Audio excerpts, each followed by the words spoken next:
todos para o seminário Políticas de Inclusão Social, a reserva de vagas nas universidades públicas. Este seminário, além de ser mais do que uma discussão a respeito do processo de seleção para as vagas nas universidades públicas estaduais, é também a oportunidade de debater sobre temas delicados, como o racismo, o acesso à educação, como direito constitucional e a exclusão social. Anunciamos os seguintes convidados na mesa de abertura deste seminário. A magnífica reitora da Universidade do Estado do Rio de Janeiro, professora Nilceia Freire.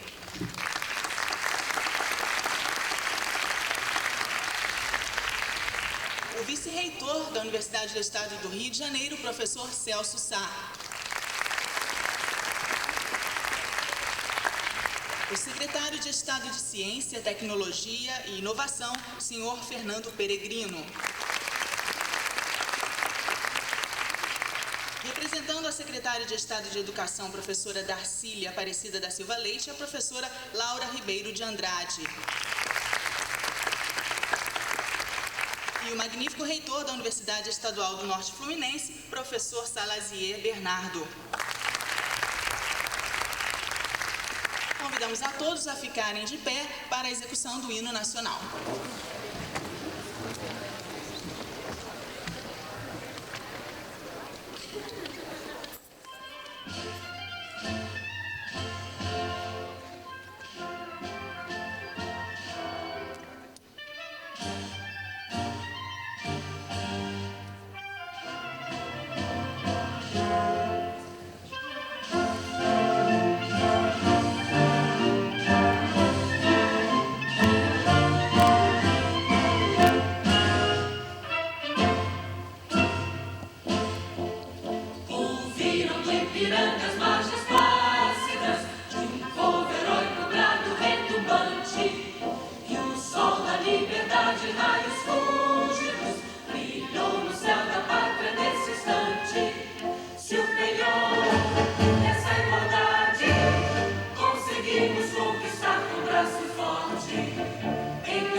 Fulguras, ó Brasil, fora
E para abrir este seminário, passamos a palavra para a magnífica reitora da Universidade do Estado do Rio de Janeiro, professora Nilceia Freire. Bom dia a todos. Dr. Fernando Peregrino, excelentíssimo senhor secretário de Estado de Ciência e Tecnologia do Rio de Janeiro, professora Laura, aqui representando a professora Darcília, secretária de Educação do Estado do Rio de Janeiro, nosso colega reitor da nossa co-irmã Universidade Estadual do Norte Fluminense, professor Salacia Bernardo, professor Celso Sá, nossos convidados, os quais eu agradeço antecipadamente o aceite do convite para participação na mesa redonda que se seguirá a essa abertura do seminário, e outros convidados na plateia, colegas da UERJ aqui presentes. Eu, em primeiro lugar, queria dizer que este seminário, ele corresponde a uma deliberação do Conselho Superior de Ensino, Pesquisa e Extensão da nossa universidade, apoiado pelo Conselho Universitário. Portanto, a organização desse seminário corresponde também à tradição democrática da UERJ, uma universidade que não tem problemas com os conflitos, com as questões polêmicas, com as questões difíceis que precisam ser tratadas no âmbito da universidade e no âmbito da sociedade brasileira. Esse seminário foi possível graças ao trabalho de colegas da universidade, representantes do Conselho Superior de Ensino e Pesquisa, da Reitoria e do Conselho Universitário, coordenados pela Subreitoria de Graduação, cujo subreitor é o professor Isaac João Vasconcelos.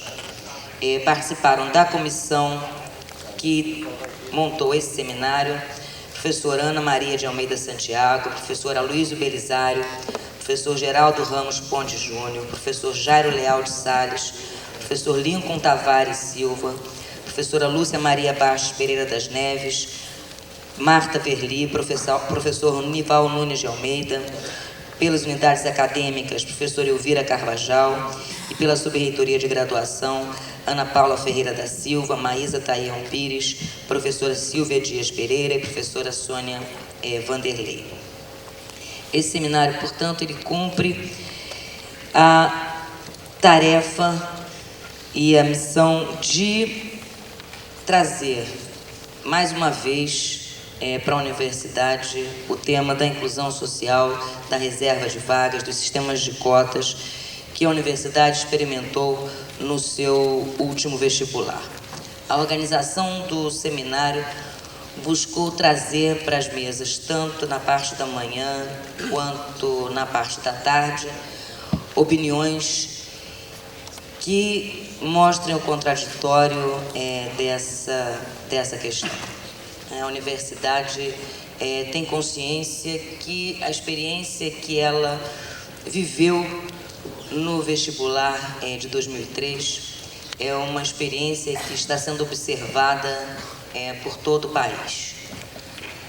A primeira experiência junto com a Universidade do Estado da Bahia e com a Universidade Estadual do Norte Fluminense, nesse sentido, no nosso país. Muito se debateu antes que o vestibular fosse realizado.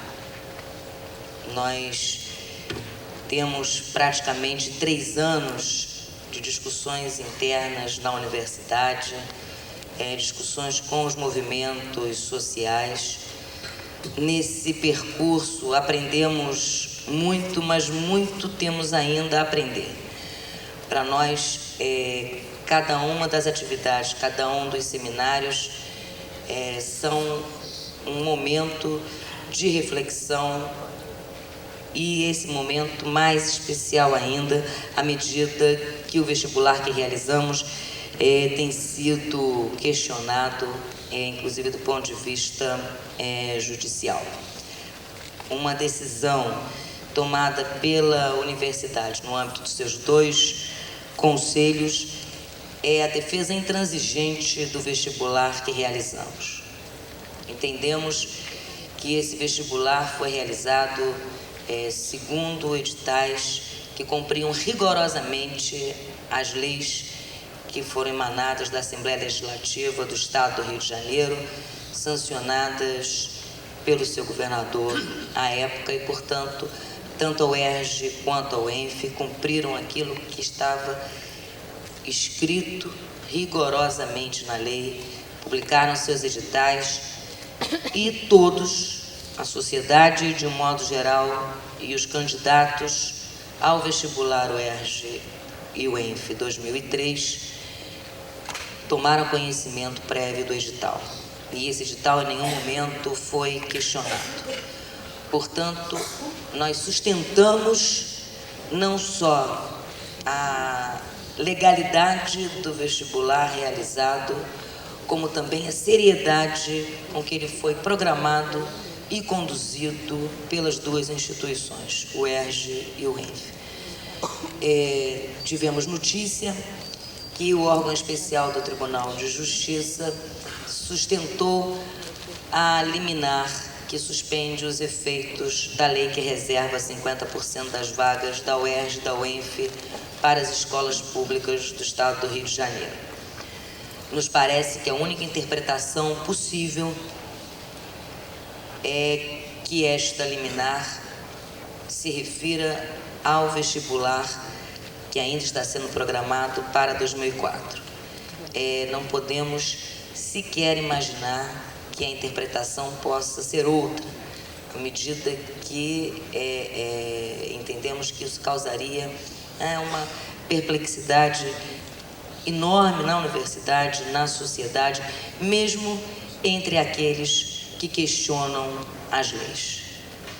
É um critério, nesse caso, eu entendo, de justiça e, sobretudo, nós não podemos frustrar a expectativa daqueles jovens que se inscreveram num vestibular acreditando que leis nesse país são feitas com seriedade e, em sendo assim, devem ser cumpridas.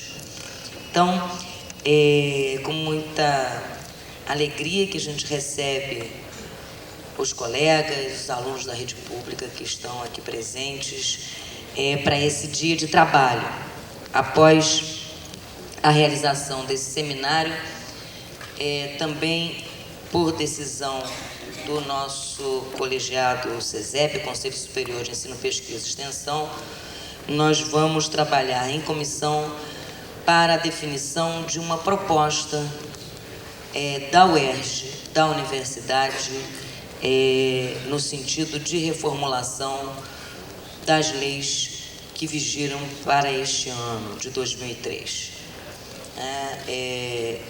Há um consenso na universidade, não com relação a se deve ou não existir um sistema de reserva de vagas ou um sistema de cotas, mas há um consenso de que é preciso fazer uma revisão, no mínimo trabalhando com uma única lei. Duas leis combinadas torna o processo muito complexo, inclusive de difícil compreensão por parte da sociedade. Então, esse seminário também servirá de subsídios para o trabalho dessa comissão, além da experiência que temos acumulado ao longo desses quase 3 anos de discussão e o trabalho desenvolvido pelo Departamento de Seleção Acadêmica da UERJ. Temos dito em todas as instâncias e com todos os interlocutores que temos debatido o tema, que quando falávamos de autonomia universitária na discussão dessas leis, não falávamos por capricho. Entendíamos que essa autonomia tem que ser utilizada para que nós que trabalhamos na universidade possamos, junto com a sociedade e por demanda da sociedade, definir as formas pelas quais os anseios e demandas da sociedade podem ser traduzidos por medidas da universidade. E, portanto, no diálogo que temos tido, e por isso queremos e temos a obrigação de formular uma proposta, temos dito que, sem nenhuma modéstia, quem entende mais de como fazer vestibular com reserva, com cotas, no Brasil, somos nós, o UERJ e o ENF, porque tivemos essa experiência. E, portanto, temos que ser ouvidos para qualquer medida futura. Temos colocado, inclusive, à disposição das autoridades educacionais, das autoridades, tanto em nível do Estado quanto em nível nacional, todo o material de análise dos resultados do vestibular realizado, o banco de dados que foi construído a partir desse material, cuidadosamente, com muito trabalho da diretoria de informática, e, portanto, a discussão sobre o tema hoje no Brasil, ela parte de um outro patamar. Ela tem um rumo diferente em função de uma experiência concreta vivida pelas duas universidades do Rio e pela Universidade do Estado da Bahia. Eu queria, mais uma vez, agradecer a presença dos nossos convidados, dos nossos palestrantes, tanto da mesa da manhã quanto da mesa da tarde, e dizer que a ministra Matilde Ribeiro estará, ela infelizmente não pôde estar na parte da manhã em função de compromissos já agendados, mas ela estará presente no encerramento do evento na parte da tarde. Muito obrigado e espero que esse seminário seja mais um passo que a UERJ dá no sentido do seu compromisso com a sociedade brasileira, do seu compromisso com a sociedade do Estado do Rio de Janeiro. E antes de terminar, eu queria registrar a presença de vários colegas da UERJ, diretores de centro, em especial do colega Jorge Máximo, presidente da Associação de Docentes da UERJ, do colega Jorge Augusto, coordenador do sindicato, SINTUPERJ, Sindicato dos Trabalhadores das Universidades Estaduais do Rio de Janeiro, presença de parlamentares, que depois todos serão anunciados pela Renata ao longo dessa nossa mesa de abertura. Então, muito obrigado.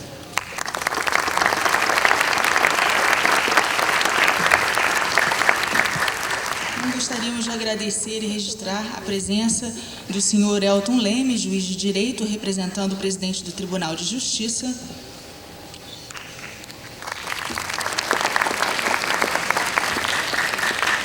Da Coordenação Social, Iruaci Rogéria Vieira, que é do Educafro.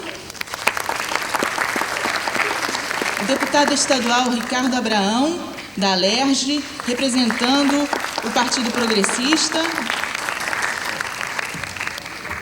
A professora Raquel Coelho Len César, da Unirio, que é coordenadora do projeto Raça e Poder na Educação, um projeto patrocinado pelo Laboratório de Políticas Públicas da UERJ. O professor Pedro Paulo Iannini, da Unirio, que é subcoordenador do projeto Raça e Poder na Educação. A professora Brígida Ponciano, da Unirio, pró-reitora de graduação, representando o reitor Pietro Novellino. O professor Cláudio Cerqueira Lopes, representando o reitor da UFRJ, professor Sérgio Fracalanza. E a professora Jandira Thompson Mota, da Universidade Federal Fluminense, representando o reitor. Com a palavra agora, o secretário de Estado de Ciência, Tecnologia e Inovação, professor Fernando Peregrino.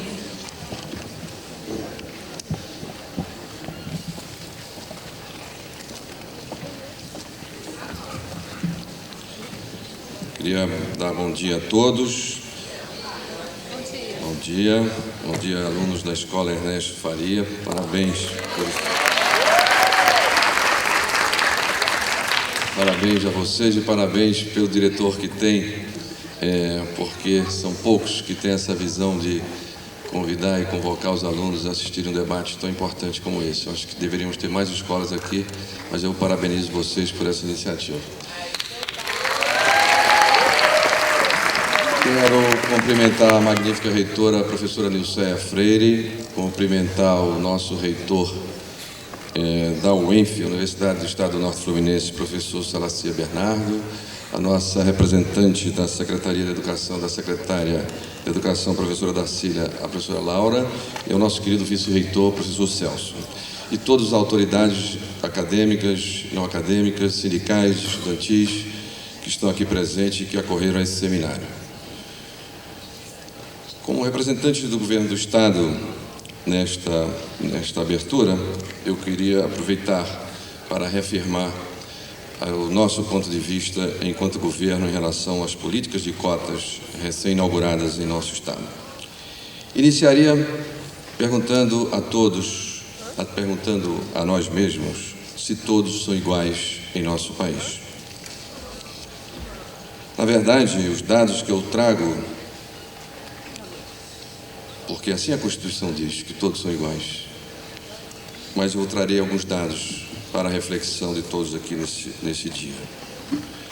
Primeiro é que a pobreza em nosso país não é democrática. Não se distribui de forma igualitária, segundo a cor, segundo as pessoas, os indivíduos. Por exemplo, segundo o IBGE, 69% dos indigentes, aqueles que recebem menos de R$90 por mês, portanto não conseguem repor no seu dia a dia as energias que gastam para a sobrevivência, 69% deles são negros, enquanto que a população do Brasil se divide praticamente em igual parte de negros e pardos e brancos. Os pobres de nosso país são 63% de cor negra. Dos congressistas do nosso país, 14% se declaram pretos ou pardos. 100% dos ministros dos tribunais superiores são brancos. Das maiores 35 empresas do país, não há um negro no seu primeiro escalão, a saber, presidente ou diretor. Segundo a ONU, segundo o Índice de Desenvolvimento Humano, que mede educação, saúde, renda, saneamento e habitação, os países são classificados de acordo com esse índice IDH. Se nós considerarmos o Brasil como um todo, nós estamos na posição 74 dos 176 países. Se considerarmos apenas a cor branca dentro do nosso país, nós seremos o número 48, o 48º. E se considerarmos aqueles que são negros e pardos, desceremos na escala para o número 108, igual a um país como Guatemala, Egito e a própria Nicarágua, na América Central. Se considerarmos a população analfabeta, nós temos 8,3% da população brasileira branca de analfabetos. Se considerarmos os pretos e pardos, seremos 21%. Quase 2 vezes ou mais. Os brancos têm 2 anos a mais de escolaridade que os negros, em média, em nosso país. Segundo pesquisa no IUPERJ, aqui, nosso centro de pesquisa da Fundação da Cândido Mendes, 37% dos brancos acham que manterão o mesmo padrão de vida dos seus pais. 17% dos negros acham que manterão a mesma posição dos seus pais. Mortalidade infantil, mantidos vivos no primeiro ano de vida. Em 1977, a mortalidade infantil acometia os brancos, de 76, morriam a cada 1000 que nasciam no primeiro ano de vida. Dos negros, eram 96. Em 87, os brancos 43, os negros 72. Em 93, os brancos 37, e os negros 62%, quase uma taxa crescente da relação de um para o outro. Segundo uma pesquisa na USP, no vestibular de São Paulo, as carreiras mais procuradas, que são a medicina da USP, a demanda de brancos foi de 72%, de negro 1,3%. No Instituto Rio Branco, que forma os nossos diplomatas, foi 90% de brancos e negros 0, pardo 10% e os outros 0. O que nós queremos dizer com isso? Que o nosso país é profundamente desigual do ponto de vista social, do ponto de vista também das cores. As cores não são distribuídas democraticamente em relação à pobreza. Há quase uma simetria, uma correlação entre cor, pobreza e exclusão. Em nosso país também é consenso, ou quase consenso, eu diria, que as políticas públicas colapsaram, as políticas sociais colapsam todos os dias, porque não dão conta dos seus objetivos. Ou alguém pensa que esse país não quis já erradicar o analfabetismo? Há muito tempo. Já aconteceu o Mobral, já aconteceu a Fundação Educar, já aconteceu tantos movimentos contra o analfabetismo, uma chaga que deveria nos envergonhar, porque estamos no 3º milênio, na época da internet, dentro de uma universidade, falando de uma população de analfabeto que sequer sabe ler e escrever, em torno de 20 milhões de brasileiros. Se falarmos de uma população analfabeta do ponto de vista funcional, cresceremos para 35%, ou seja, 1/3 da população não sabe ler e interpretar um texto, uma notícia de jornal. Isto é cidadania? Aperfeiçoamos a cidadania ao longo desse tempo? Não. Esse país continua em que, pese as iniciativas e as políticas públicas que fizemos, todos os governos, independente de qualquer governo, essas políticas não deram certo em sua grande maioria. Isto é importante trazer para a universidade e convocá-la a discutir a eficácia das políticas públicas e desfrutar o novo nessas políticas públicas.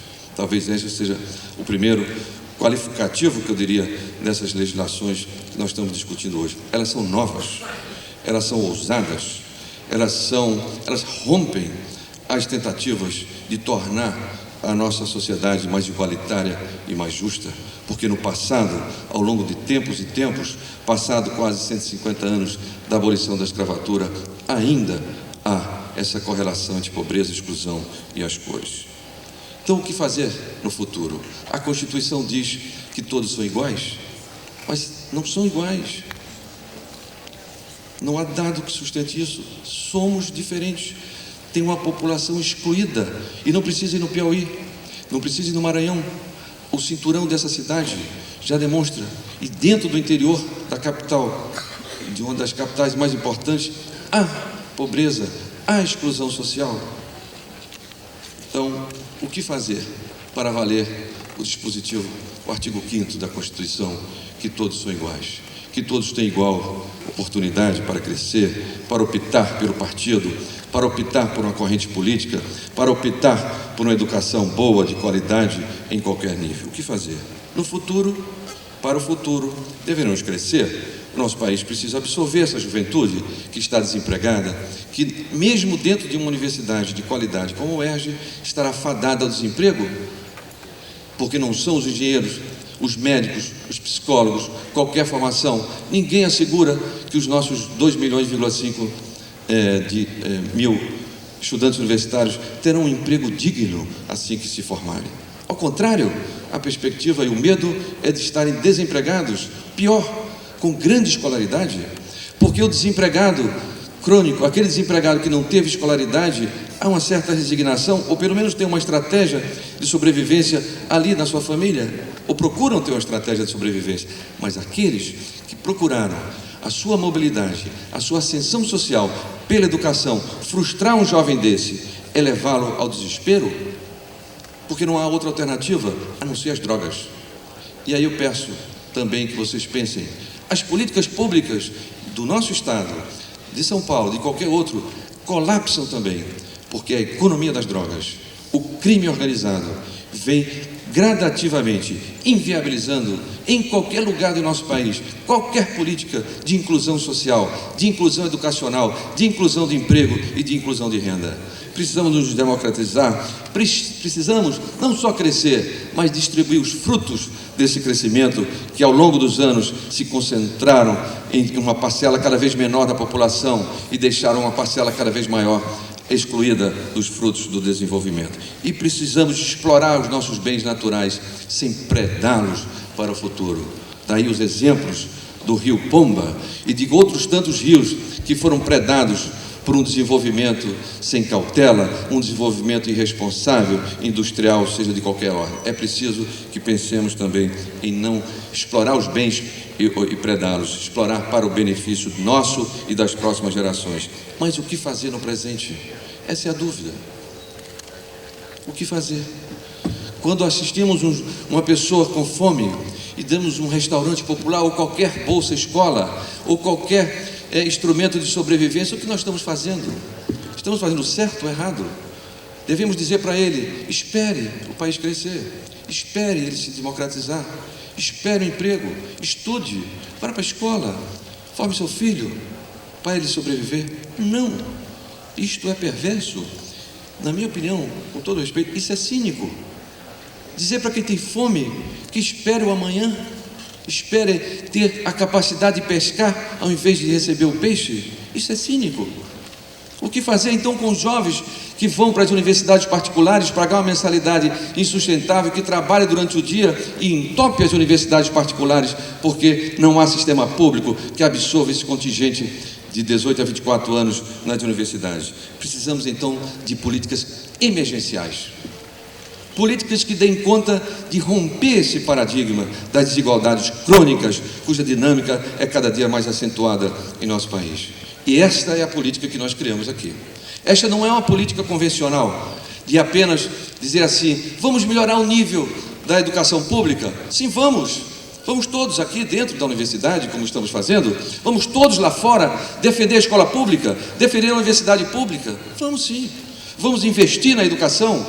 Vamos fazer com que esse país tenha superávites econômicos na sua balança comercial, para que sobre dinheiro para investir na educação e saúde, porque do jeito que ele está, ele é deficitário.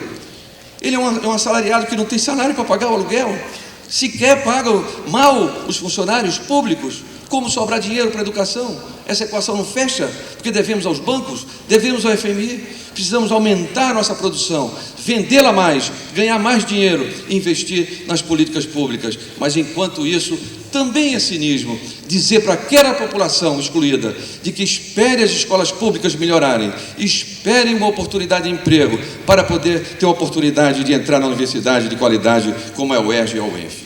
Isto beira a raia do cinismo, na minha opinião. Repito, precisamos de políticas emergenciais. Esta é uma política emergencial. Alguns poderiam perguntar: mas elas vão continuar? Não diria que não. Elas não devem continuar sempre, porque precisamos chegar a um patamar onde a nossa sociedade distribua melhor os frutos do seu desenvolvimento, de uma forma mais justa e mais democrática. Quando chegarmos num patamar razoável, assim ouvi outro dia uma palavra da OAB, e isso me ensinou muito. É preciso ser razoável na distribuição das riquezas de nosso país, e não concentrador e não excludente. É por isso que essas políticas públicas vieram a bom termo. Esse é o primeiro argumento. Elas são emergenciais. Segundo, elas precisam sim de aperfeiçoamento. A nossa Secretaria de Ciência, Tecnologia e Inovação fez um seminário, fez um grupo de trabalho, está absorvendo de todos os segmentos sociais propostas no sentido de aperfeiçoar essa legislação. Claro que ela tem falhas, porque combinou duas leis em espaços de tempo diferentes, elas se combinaram e fizeram uma soma não aritmética de dois valores, 50 e 40. Há ainda a cota daqueles portadores de necessidades especiais, que tem que ser incorporados. Eles são 10% ou quase 10%, e precisam ser incorporados. É preciso tratar os desiguais desigualmente. Não é democrático tratar uma criança na rua igualmente como se fosse um filho da classe média.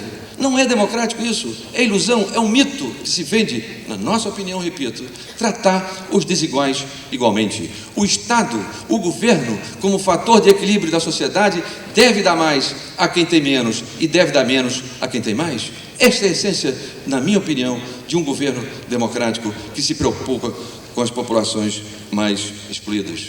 Portanto, eu conclamo e acho excelente a proposta da reitora e do Conselho Universitário e do Conselho de Ensino e Pesquisa de fazer esse seminário e de fazer um grupo e uma comissão formada por professores e, enfim, pela comunidade universitária para absorver os aperfeiçoamentos que a legislação tem. Mas era preciso romper a inércia, repito, a inércia de uma certa acomodação de assistirmos esses indicadores que não são novidade. O IBGE, o DIEESE e a ONU publicam os relatórios de desenvolvimento humano há muito tempo.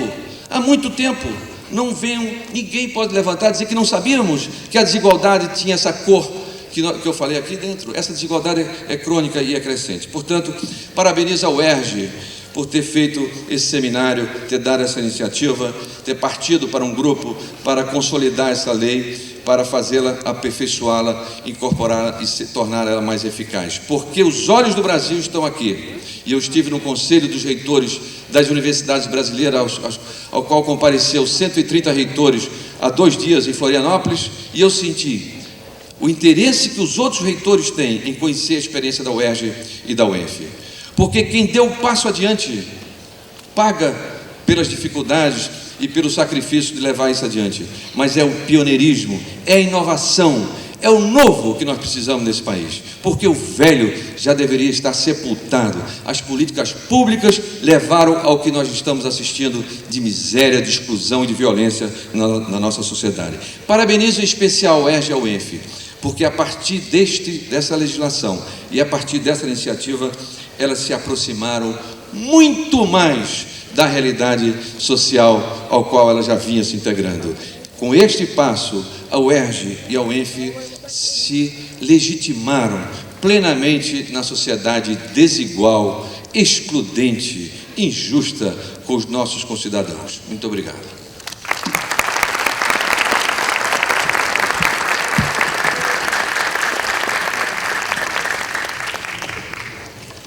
Agradecemos a presença da assessora Maria Sumaia Nazes, que está representando o deputado Conte Bittencourt, vice-presidente da Comissão de Educação da Assembleia. A senhora Maria Lúcia Rodrigues Miller, representando o Núcleo de Estudos e Pesquisas sobre as Relações Sociais e Educação. Ela é coordenadora da Universidade Federal do Mato Grosso. A senhora Glória Maria Ramos, do Simpro Rio, que é diretora, representando a diretora. E gostaríamos de agradecer a presença do deputado estadual Gilberto Palmares também. Falará agora a secretária de Estado de Educação, professora Darcília Aparecida da Silva Leite.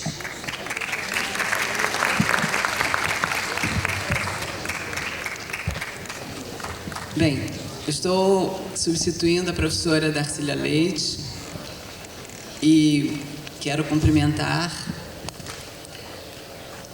na mesa os magníficos reitores, a professora Nilceia Freire, da UERJ, o professor Salacia Bernardo, da UENF, e também o professor Celso Saves, reitor, e o doutor Fernando Peregrino, nosso secretário de Estado de Ciência, Tecnologia e Inovação.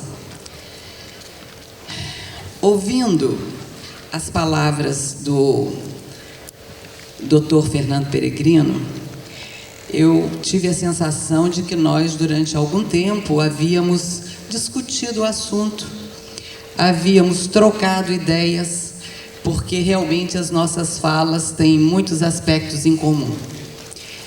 E tive a oportunidade de estar em alguns fóruns, em algumas instâncias de debate sobre a questão do sistema de cotas e da política de cotas, na secretaria, o seminário promovido pela Secretaria de Ciência e Tecnologia e também pela Comissão de Educação da Alerj, por 2 vezes numa Assembleia Pública. E as falas que nós ouvimos em todos esses espaços, sempre argumentos favoráveis, argumentos contrários e alguns contundentes, mostrando de forma inequívoca que a reserva de vagas na universidade, em particular, de uma forma geral, a política de cotas, em geral, e em particular a questão do acesso à universidade. Essas questões se mostraram bastante polêmicas e acabaram por desnudar a desigualdade racial e social dos brasileiros, e bem como a legitimação secular que existe em relação aos privilégios que são conferidos a grupos raciais e socialmente hegemônicos. Promovemos reuniões na Secretaria de Estado de Educação e, numa dessas reuniões, a mesma coisa ocorreu. Opiniões diversas sobre o assunto, mostrando a multiplicidade de aspectos e interfaces dessa questão e também as situações decorrentes da adoção das medidas afirmativas.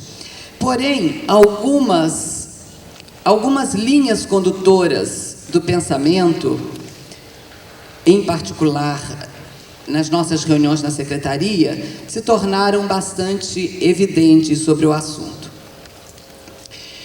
Encontraram consonância os aspectos referentes às barreiras sociais e culturais impostas à grande parcela da população brasileira, principalmente em relação aos afrodescendentes. Barreiras essas que impedem seu acesso à educação e, particularmente, à universidade. Dados do IPEA demonstram que 80% das pessoas mais pobres são de raça negra. De acordo com o IBGE, os negros e pardos correspondem a 87,1% dos brasileiros que ganham, no máximo, meio salário mínimo. O doutor Fernando Peregrino já demonstrou também de uma forma contundente, né, as estatísticas que comprovam o nível de desigualdade e de exclusão existente em nossa sociedade. Então, esse é um fato que está colocado para a reflexão, para o pensamento e para a adoção de medidas que visem a minimizar ou a tornar essa desigualdade, se não possível inexistente, pelo menos minimizar. Bom, nós sabemos que as desigualdades econômicas e sociais entre brancos e negros coincidem com os dados referentes à desigualdade no campo educacional. Cursos como Medicina e Direito, isso já é dito, já é falado, a parcela de negros é pequena ou inexistente. De acordo com o IBGE, se autodeclararam negros ou pardos 46% da população brasileira. E precisamos refletir até que ponto a falta de oportunidades educacionais para esses grupos e segmentos da população resultam, até que ponto eles resultam para a perda de potencial humano e econômico para o Brasil.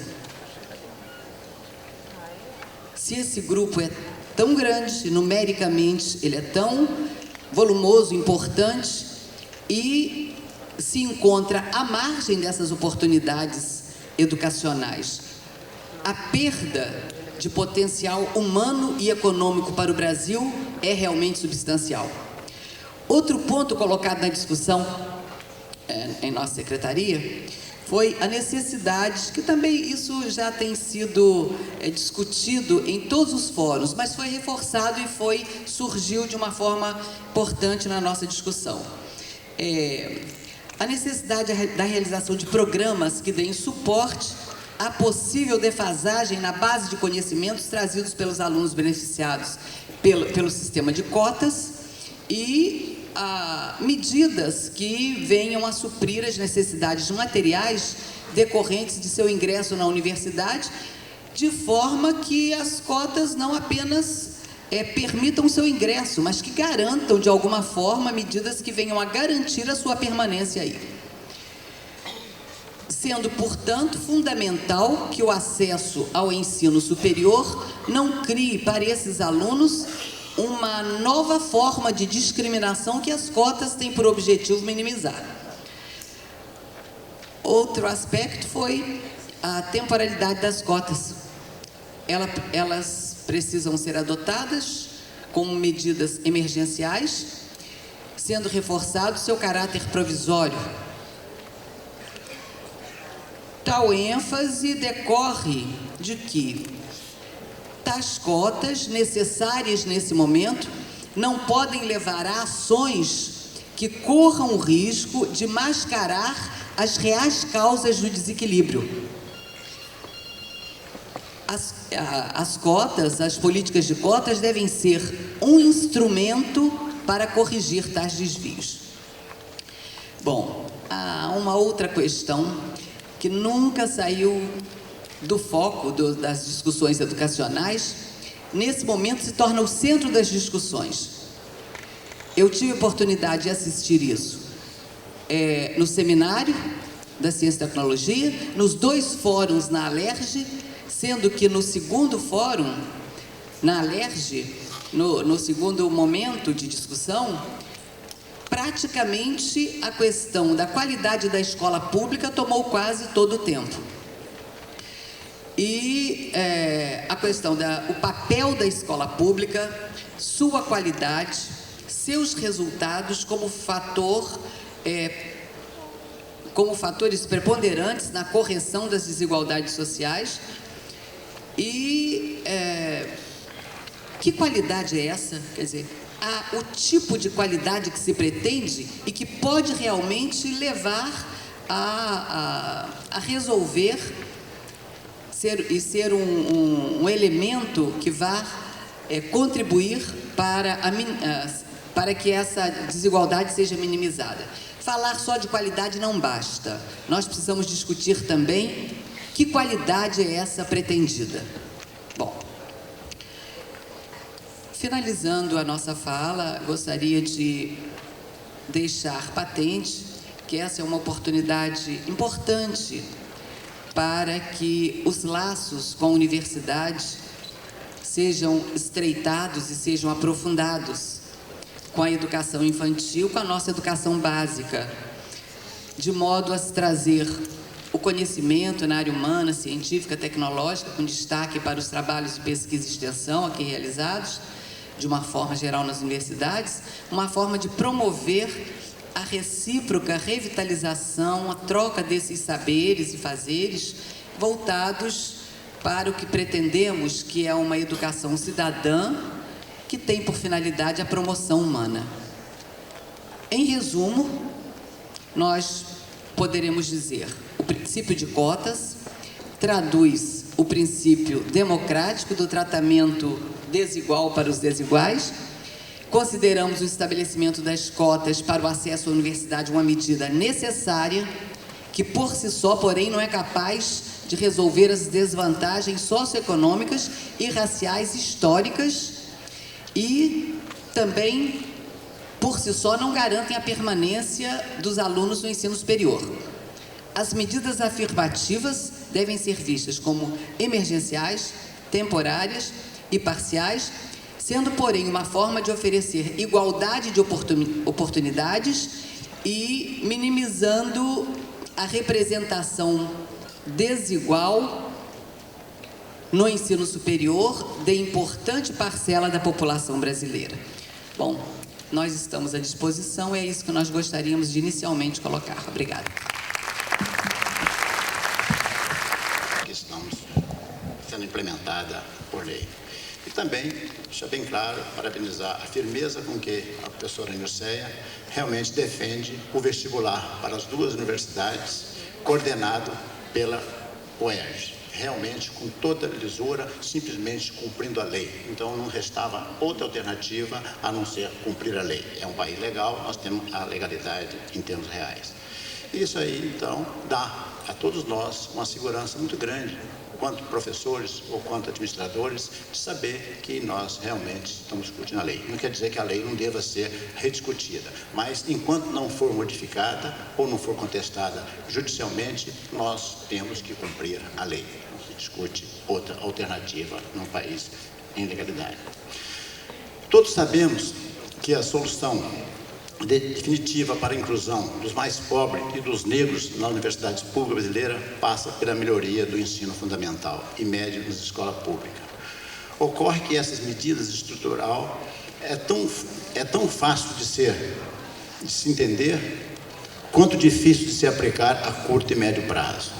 Para que algo efetivo comece a acontecer nesse terreno, serão necessárias pelo menos 12 anos de uma política objetiva, ininterrupta, de valorização do ensino público nesses níveis, independente de pessoas, grupos políticos que venham a estar no poder em âmbito federal, estadual ou municipal. Isso aí ninguém tem dúvida, desde o estudante fundamental até os níveis mais elevados das universidades. E essas discussões de cota realmente têm acontecido, a meu ver, aquém do que deveria em termos reais. Tive a oportunidade de participar na primeira reunião lá na SECT, coordenada pela professora Terezinha, que era subsecretária, então subsecretária na SECT. Participamos de outra reunião na SECT, sob a coordenação do Fernando Peregrino como secretário. Participamos na LERJ, manifestando o ponto de vista da comunidade acadêmica e o nosso pessoal nessas condições. As leis estaduais sobre reserva de vaga, a 3.524 do ano 2000 e 3.708 de 2001, são medidas que visam a inclusão social de membros da camada social que, por falta de recursos financeiros, frequentam escolas públicas no nível fundamental e médio, bem como a diminuição das desigualdades sociais dos negros e pardos, de modo a remir dívidas históricas com esta parcela da sociedade. A falta de oportunidade das classes sociais excluídas, notadamente as classes pobres e negras, contribui de forma determinante para o distanciamento entre nossas classes sociais. Assim, os que têm oportunidade conquistam novas oportunidades, enquanto os que não as possuem cada vez mais vão se distanciando, aumentando a pobreza e a marginalização, ou seja, aumentando a tão negativa exclusão social. Assim sendo, não se pode falar em igualdade de oportunidade diante de tamanha defasagem entre nossas classes sociais. O que precisamos fazer é reduzir as desigualdades sociais de modo a erradicar a pobreza e a marginalização do contingente de nossa sociedade que é excluído das riquezas do país. Analisando as posições mais controversas, podemos identificar dois marcos bem diferenciados. De um lado, ataca-se o princípio das cotas, em sua essência, denunciando-se a quebra do princípio do mérito, a espinha dorsal da vida acadêmica. Do outro, defende-se a manutenção do sistema tal como foi instituído, apesar dos altos percentuais definidos em lei, 50% para os ex-alunos de escola da rede pública do Estado e 40% para os autodeclarados negros e pardos. Nenhuma das duas posições, isoladamente, parece favorecer o consenso. Consideradas simultaneamente, elas sinalizam para uma proposta de meio termo. Por um lado, manteríamos o sistema de cota por reconhecermos que a população excluída não pode ficar indefinitivamente à espera da excelência na rede pública do ensino básico. Por outro lado, ajustaríamos o percentual de reserva para patamares mais razoáveis. Concretamente, propomos, em termos de discussão, uma reserva em torno de 20% de vagas, em vez da atual combinação de 50% e 40%. Combinação que possibilita o preenchimento pelos usuários do sistema de cota de até 90% das vagas disponibilizadas por curso. No caso da UENF, esta combinação representou 65% das vagas no curso de Engenharia de Produção de Petróleo, por exemplo. Afinal, é importante termos em mente que o acesso por cota deve ser considerado, como já foi dito por todos os que me antecederam aqui, deve ser considerado como uma política emergencial para acelerar o processo de inclusão social e não como uma regra definitiva para o acesso à universidade. Estamos diante de duas dificuldades que deveriam ter sido previstas e contornadas. Primeiro, a distorções objetiva na proporção de candidatos classificados por cota em relação ao número de candidatos classificados apenas por notas nos cursos de maior demanda. Segundo, a reação de parte dos setores da sociedade e da opinião pública quanto ao princípio de cota em virtude desses altos percentuais. Agora, nessas discussões que têm acontecido, acredito que todas as comissões que estão trabalhando nesse assunto, nós teremos proposição para ajustar de acordo com o que a sociedade deseja e realmente tenha condição de absorver sem maiores polêmicas. É importante que fique claro que tanto a UENF quanto a UERJ precisarão de apoio financeiro extra para oferecerem disciplinas de nivelamento e bolsas de apoio aos alunos que precisarem. Não basta garantir o acesso à universidade, é preciso assegurar a permanência. Esse é um ponto que não está sendo discutido com a importância que deveria ser. Realmente será muito frustrante para nossas duas universidades se sentirmos que depois de, acatando a lei, implementarmos o vestibular, no nível e na qualidade que foi feito, nós começamos a sentir evasão por não termos condições de apoiar aqueles que realmente precisam para a sua permanência na universidade. Venham, então, simplesmente facilitar a entrada, mas ela será negativamente anulada pelo processo de evasão. Esse problema dessas discussões realmente é o que torna nós, das universidades, realmente aberto à sociedade para ouvir e discutir e dar subsídio. É lógico que o Legislativo, a Assembleia, é quem vai estabelecer as leis, mas que agora elas sejam consideradas, todos esses parâmetros de discussão, tudo que foi levantado, que possamos, então, refinar, haver um consenso em maneira de podermos realmente, nesse período transitório, aplicarmos as cotas, sem trazer para o âmbito interno da universidade problemas maiores que não foram antecipados, que poderão surgir se realmente não houver um consenso da importância do que é esse sistema de cota nessa transição de parte marginalizada de nossa sociedade. Obrigado.